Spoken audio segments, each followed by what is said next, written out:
Vonnie, what stood out to you then from this speech by Biden? Well, you mentioned the passing of the baton to a younger generation, Tom. I think that was crucial. But it was also sort of a passing the baton to the American people, right? It was a speech that was very strong on the defense of democracy.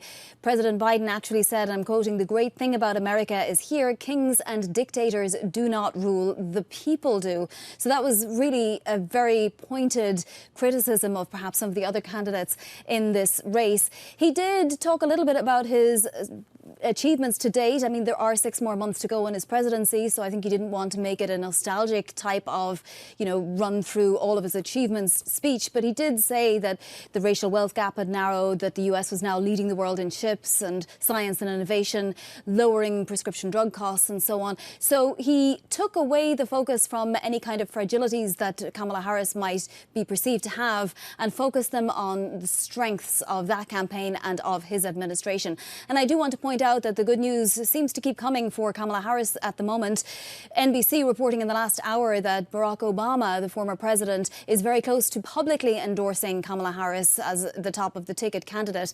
He had privately been doing so all along, according to NBC sources, and has been in contact with her on a regular basis since Sunday. OK, and meanwhile, we've been hearing, of course, from former President Donald Trump and, of course, the contender for the Republican Party. Let's take a listen to what he's been saying.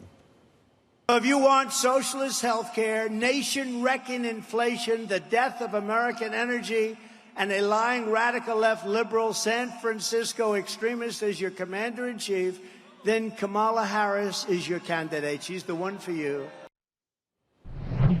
OK, former President Trump there. Just a bit of a fact check, because the US is now pumping more oil than it has ever done, oil and gas, under, of course, President Biden with Vice President Kamala Harris. In terms of the Trump lines, the attack lines on Kamala Harris, what's kind of standing out to you? What's resonating at this point? You had so much in just that one paragraph alone, Tom, right? Including the mispronunciation of her name, which is extraordinarily insulting to do to another candidate, right? But, he had attacked her on her green energy past, on border. That's going to be a very significant place where she will be perceived to be vulnerable and where Donald Trump intends to attack her.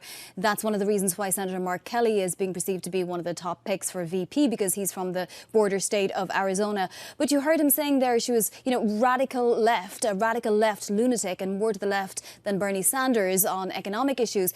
This is scaremongering. She hasn't even come out with her economic platform or her economic agenda yet. Never mind all of the other parts of her stump speech that we are going to start hearing as time goes on. We don't know who her advisors will be. She has so many people to actually hire. So these are all criticisms that are coming, trying to get in before we have any kind of defense on the part of Kamala Harris, right? And this was another rally in a swing state, Charlotte, North Carolina.